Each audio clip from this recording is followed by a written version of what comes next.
பெரியவர் சுவாமிகள், அதுலயும் வேதங்கள் எல்லாத்தையும் அறிந்த ஒரு பெரிய பண்டிதர் வாயால இதையெல்லாம் சொல்லும் போது எல்லாரும் அதுதான் சரியான சாஸ்திரம்னு ஏத்துப்பாங்க. ஆனா அந்த சுவாமிகள் நமக்கு வேண்டிய மாதிரி எதுக்கு சொல்லணும்?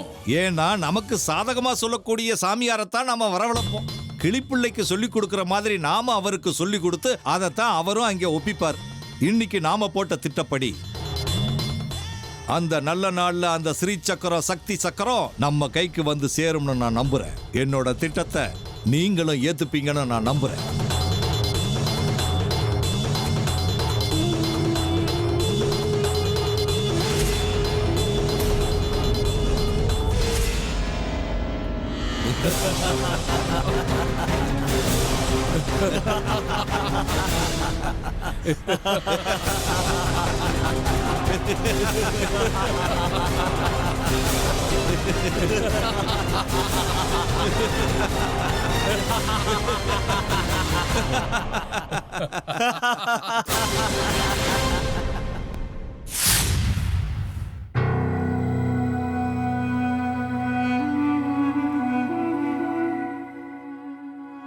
என்னப்பா ஆட்டோ ராஜா ஜகிதாதா, பிரசாதம் வாங்க ஆளே காணோம்.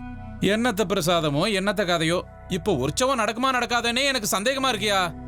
ஆமா ஜக்கி, எனக்கும் அதே கவலை தான். 21 வருஷங்களுக்கு அப்புறமா நம்ம ஊர்ல இந்த உலகமே வியந்து ஆச்சரியமா பார்க்கக்கூடிய ஒரு விஷயம் நடக்க போகுதுன்னு சந்தோஷமா இருந்தேன். ஆனா பாழப்போன இந்த கிரகணம் வந்து எல்லாத்தையும் நாசமாக்கிடுச்சு. ஏதோ இந்த மாதிரி நேரத்துல கஷ்டப்பட்டு பணம் சம்பாதிச்சா நமக்குன்னு ஒரு இடத்த வாங்கலாம், எதிர்காலத்தை பாதுகாத்துக்கலாம்னு நினைச்சேன். ஆனா இப்ப என்னடானா, நான் கட்டின கனவு கோட்டையெல்லாம் சுக்குநூறு ஆயிடும் போல இருக்கு. இப்ப பிடிக்க போற கிரகணம் சூரியனை பிடிக்கல, நம்மள பிடிக்க போகுது. இந்த சக்கராபுரிய பிடிக்க போகுதுன்னு தோணுது. இந்த உற்சவம் ஆரம்பிக்கும் போது கங்கணத்துல ஆரம்பிச்ச தடங்கள் உற்சவம் கடைசி வரைக்கும் விடாது போல இருக்கு. நமக்கு நேரம் சரியில்லையா இல்ல அந்த அம்மனுக்கு நேரம் சரியில்லையான்னு தெரியல. ஒருவேளை இந்த மொத்த சக்கராபுரிக்கும் சனி பிடிச்சிருச்சோ, எனக்கு ஒண்ணுமே புரியலப்பா. ஊர்வலம் கிளம்புறது முன்னாடியா பின்னாடியான்னு பேச்சுவார்த்தை நடந்துகிட்டு இருக்கு.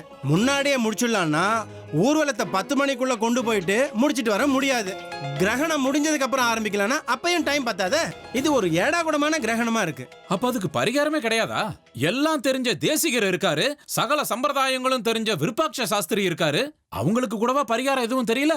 இவங்களே புரியாம குழம்பி போயிருக்கிறதுனால தான் சப்தகிரி மடத்துல இருந்து ஸ்ரீ சுவாமிகள் வந்துகிட்டு இருக்காரு. அவர் என்ன சொல்றாரோ அதுதான் பரிகாரமா இருக்கும். என்னமோ எல்லாம் நல்லபடியா நடந்தா அதுவே போதும். நல்லபடியா நடக்கும் ஜகி. இது திரிபுர சுந்தரி அம்மனோட ஸ்தலம். எவ்வளவு தடங்கள் வந்தாலும் சரி பண்றதுக்கு இந்த மகமாய்க்கு சக்தி இருக்கு.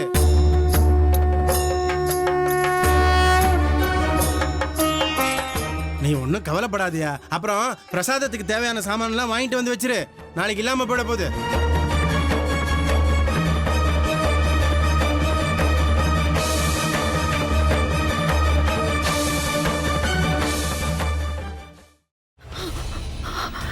இதுக்கு மேல என்ன சொல்ல போற? சொல்றதுக்கு வேற ஏதாவது போய் இருந்தா சொல்லிடு. அவதான் ஏமாத்தி எல்லாத்தையும் என்கிட்ட இருந்து பறிச்சிட்டான்னு பார்த்தா நீயும் இப்ப அதே தான் பண்ணிருக்க. ஏன் ஆலியா, ஏன் இப்படி பண்ண? இந்த உலகத்துல பாட்டிக்கு அப்புறம் நான் யார் மேலேயாவது உயிரையே வச்சிருக்கேன்னா அது ஊ மேலதான் உனக்கு தெரியாதா?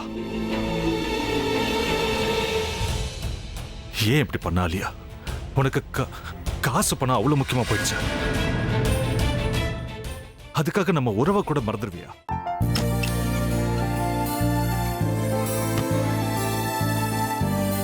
சக்தி சக்தி, ஒரு நிமிஷம்.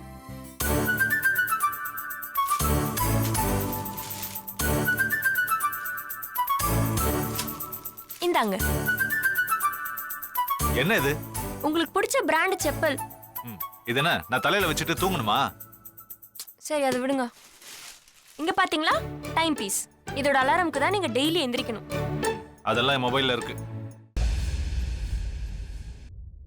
முத்து, முத்து, என்னடி இவன் முத்துன்னு ஒருத்தைய உருவாக்கி விட்டான். செல்வியை மறப்பான்னு பார்த்தா எப்ப பார்த்தாலும் முத்து முத்துன்னு கூப்பிட்டு இருக்கான். முத்துவ கூப்பிட மட்டுமா செய்யறான், முத்துவ வச்சு என்னென்னமோ செய்யறான். நாம தான் இழிச்சவாய் மாதிரி வேடிக்கை பார்த்துட்டு இருக்கோம். என்ன முறைச்சு என்ன பிரயோஜனமாயா? உனக்கு வேற குரல் போயிடுச்சு. அடுத்து அவ செல்வியை கூப்பிட்டானா என்ன பண்ண போற? உன்னுடைய விருப்பப்படியே நீ ராமநாத வீட்டு மருமகளா வாழ போற. கண்டிப்பா என்னுடைய ஸ்தானத்திலிருந்து அவன் உன்னை நல்லா பார்த்துக்குவான் அம்மா. டேய், அவரை பத்தி தான் உனக்கு தெரியும்ல. அவர் எந்த முடிவு எடுத்தாலும் அதான் ஃபைனல். நம்ம அப்பா வேணுமா வேணாமாங்கிறத நீயே முடிவு பண்ணிக்கோ. வாடா.